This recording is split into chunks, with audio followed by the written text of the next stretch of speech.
Alright, welcome to match number 2 in this league. We're on the draw. We've got a fine hand. We've got zero cost creatures, cheap creatures, mana acceleration, and payoffs. Really, you can't ask for much better than this hand. I mean, there are better hands, but this is perfectly acceptable. Merfolk is a tremendously easy matchup for us. I expect to win this handily. We can block them a lot better than they can block us. We have life-linking racers, and generally just present a faster clock.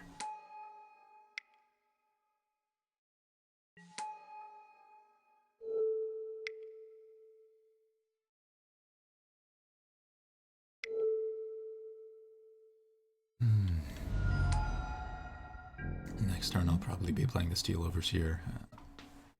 They don't have a lot of removal to deal with it, and if we get one Steel Overseer activation, we'll just outrace anything they can possibly do. I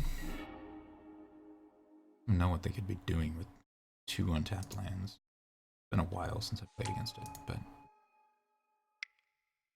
I'm not the Steel Overseer. Suppose I probably should have attacked first, but... There's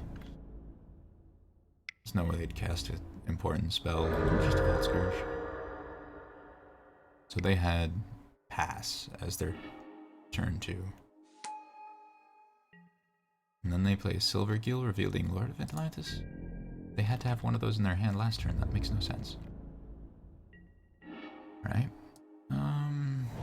So one line here is to cast the Master of Ethereum. And activate Serve. Or we could cast Arcbound Ravager. Activate Inkmoth Nexus. Activate Steel Overseer. Sacrifice our entire board to their Ravager, sacrifice Ravager to the Inkmoth Nexus, and do lethal damage. I think lethal sounds better.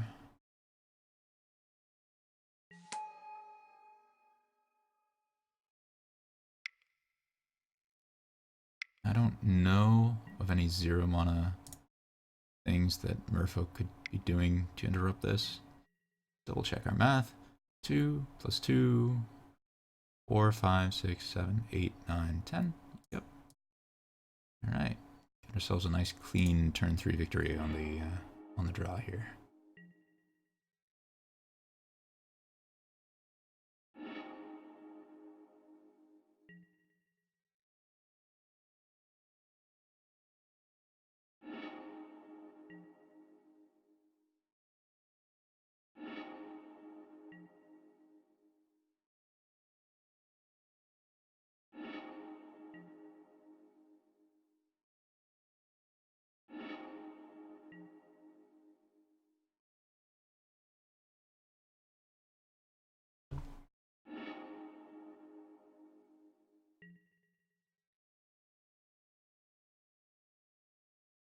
And this really is the power of Steel Overseer plus Arcbound Ravager. Playing the Steel Overseer first, that's the most common way you're going to be able to get enough counters on your Inkmoth Nexus to win on turn 3. Right, so against Merfolk, Whip Flares are fine, and Gear Breaker Grid is good, Thoughtseizes are good. Edge Champions, they tend to have too many Island Walkers for Edge Champion to really be good later in the game. Welding Jar, they don't really have any damage-based removal. It's either Bounce or Hurkyl's Recall or Dismember. So that's not particularly good. They're not very removal-based, so also Ravager is the least good of our payoffs. I kind of want to go too fast for me to want to cut the Memnites here. Our removal should be good enough against what they're doing. Only thing we need to worry about is like big Master of Waves or something, Hurkyl's Recall blowing us out. This hand is plenty fast. As with anything, it'd be nice to draw Mox Opal, but other than that, this hand's great. Signal Pest is going to get more damage than the Vault Scourge. It'll be +2 damage next turn as opposed to just playing +1.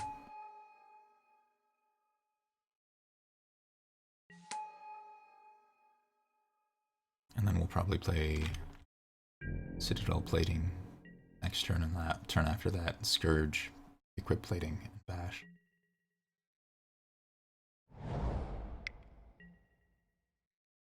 They have a slow draw as well. Whip Flare not going to do us any good, but his hand does appear to be quite slow. Okay.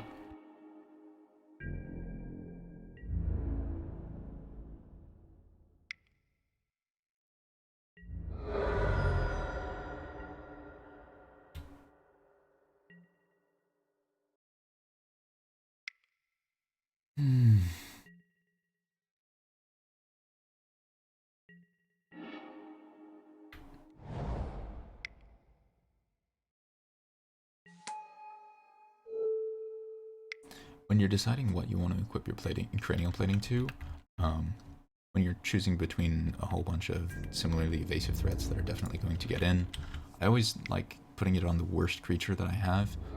If the creature that has the plating gets removed, and you lose your plating damage, you'd rather have the thing that gets removed be your worst creature. If I put it on the signal pest, they're just happy to kill the pest because it's...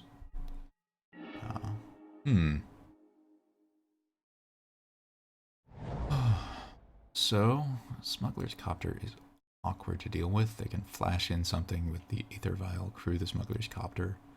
We don't really have the option to attack with everything, because they just eat one of our guys. Unless we want...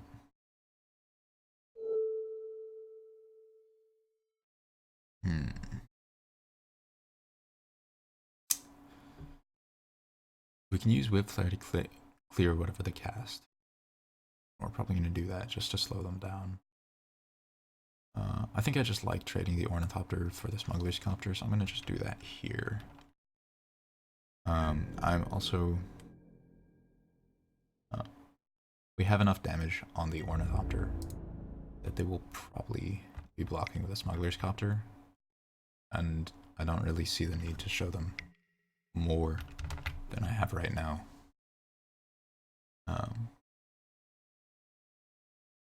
Sort of contradicts what I said earlier, but okay. Harbinger of the Tides. And this is what I said about wanting to have your worst creature equipped. If I had equipped it to the Signal Pest, I'd have to pay 1 extra mana, which I have right now, but in some situations, it'd be much better to just have it on a different creature.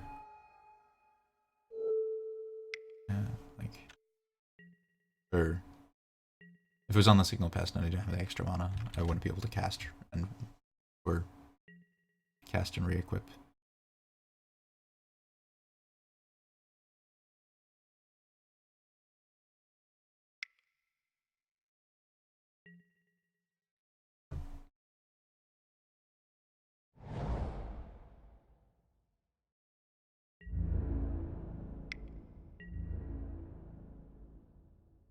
I don't feel the need to block this. Well, we're winning the race by so much, there's no reason to trade off creatures against something that's otherwise non-threatening. And another cranial plating is excellent here.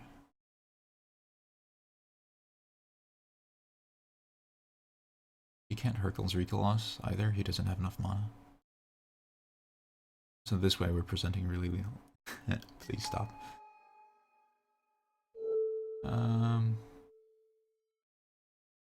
So if I put it on the Ornithopter, he's forced into blocking an Ornithopter.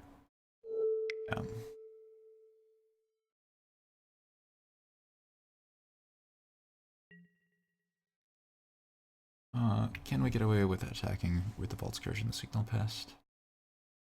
He flashes in a thing, he bounces this. He could eat one of our guys.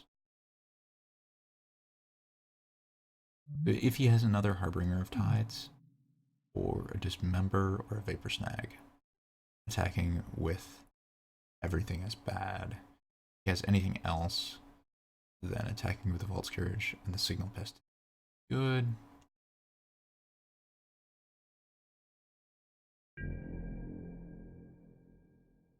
I think we're enough ahead that we can afford to do this. Him eating one of our guys isn't the end of the world. And Yeah, so it's a master of the Pearl Trident. He crews the smuggler's copter. He's forced into blocking an ornithopter. And then he still takes 10.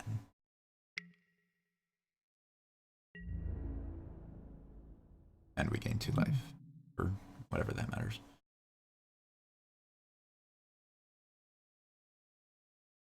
The worry here was that if he had a Vapor Snag or something, or another Harbinger of Tides. Oh, he does have the And this is why you don't F6. Because sometimes you needed to replay your own Thopter.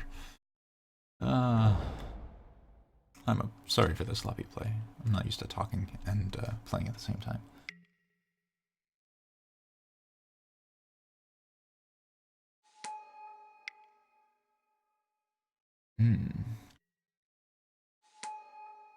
So, despite sloppy play, won't ultimately have mattered either way. He's going to attack with these things. We go to 4, and then he dies to cranial platings.